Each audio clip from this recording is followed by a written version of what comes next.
എപ്പോഴും കിഴങ്ങ് കറി കഴിച്ച് മടുത്തോ എങ്കിൽ ഇങ്ങനെ ഒന്ന് മാറ്റി പിടിക്കൂ. ഒരു അടിപൊളി ടേസ്റ്റിൽ സോയാ പനീർ ക്യാപ്സിക്കം കറി. ഇതിന് ടേസ്റ്റ് കൂട്ടാൻ വേണ്ടിയിട്ട് ഒരു സീക്രട്ടായിട്ടുള്ള ഒരു ഇൻഗ്രീഡിയൻറ്റ് ഇത് പറയുന്നുണ്ട്. വീഡിയോ സ്കിപ്പ് ചെയ്യാതെ ലാസ്റ്റ് വരെ കാണുക. ഹായ് ഫ്രണ്ട്സ്, പുതിയ വീഡിയോയിലേക്ക് ഏവർക്കും സ്വാഗതം.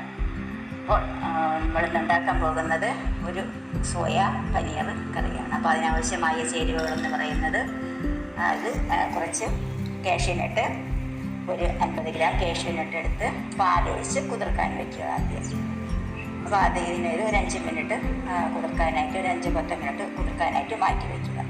ഇനി ഇതിന് വേണ്ടുന്ന വേറെ സാധനങ്ങളെന്ന് പറയുന്നത് സവാള, തക്കാളി, ക്യാപ്സിക്കം, ഒരു 2-3 മീഡിയം സൈസ് തക്കാളിയും, അതേപോലെ ഒരു മീഡിയം സൈസിൽ ഒരു 2-3 ഓണിയനും, പിന്നെ ഒരു ചെറിയ ക്യാപ്സിക്കം കൂടി എടുത്ത് അത് സ്ക്വയറായിട്ട് കട്ട് ചെയ്ത് മാറ്റി വെച്ചിട്ടുണ്ട്. ഇനി ഒരു ബൗളിൽ ഒരു 3/4 ബൗള് നാളികേരം ചിരകിയത് മിക്സിയുടെ ജാറിലോട്ട് ഇട്ട് കൊടുത്തിട്ട് അതിലോട്ട് നമ്മൾ നേരത്തെ കുതിർക്കാൻ വെച്ചിരുന്ന കാഷ്യൂനട്ട് കൂടി ചേർത്ത് നല്ലതുപോലെ ക്രീമി ആയിട്ടൊരു പേസ്റ്റായിട്ട് അരച്ചെടുക്കണം.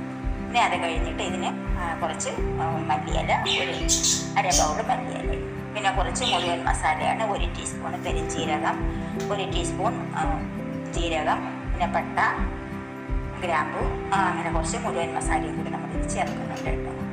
അപ്പോൾ ഇവിടെ ചട്ടി ഞാനിത് ഒരു മൺചട്ടി അടുപ്പത്ത് വെച്ച് 1 ടീസ്പൂൺ, ഒരു 2 ടേബിൾ സ്പൂൺ എണ്ണ ഒഴിച്ച് ചൂടാകുമ്പോൾ 1 ടീസ്പൂൺ കടുക് ഇട്ട് കൊടുക്കണം കേട്ടോ. അപ്പോൾ ഞാനെപ്പോഴും സാധാരണ മൺചട്ടിയിലാണ് കൂടുതലും കറി വയ്ക്കാറുള്ളത്. എപ്പോഴും ഞാൻ കറി വയ്ക്കുന്നതും ഈ ഒരു മൺചട്ടിയിൽ തന്നെയാണ് കേട്ടോ. ഇതിൻ്റെ കൂടെ ഒരു 2-3 ചട്ടി ഞാൻ മേടിച്ചതൊക്കെ പൊട്ടിപ്പോയി. അപ്പോൾ പിന്നെ എപ്പോഴും ഞാൻ ഇതിനെ തന്നെയാണ് ആശ്രയിക്കുന്നത് കേട്ടോ. അപ്പോൾ ഇപ്പോൾ ഞാൻ വേറൊരു ചട്ടിയും കൂടി വാങ്ങിച്ചിട്ടുണ്ട്. അപ്പോൾ ഇതിന് കുറച്ച് ദിവസത്തേക്ക് റെസ്റ്റ് ഇതാവും. അപ്പോൾ ഇനി അടുത്ത പാചകം ഞാൻ അടുത്ത പുതിയതായിട്ട് വാങ്ങിച്ച മൺചട്ടിയിലാണ്. അപ്പോൾ ഇതിന് വേണ്ടുന്ന ചേരുവകൾ നമ്മൾ ഇപ്പോൾ ചേർത്തു. മസാലയൊക്കെ ഇട്ട് കടുകൊക്കെ ഇട്ട് പൊട്ടുന്നുണ്ട്. അതിൽ 2 പച്ചമുളകും കൂടി ചേർത്ത് കൊടുത്തിട്ടോ.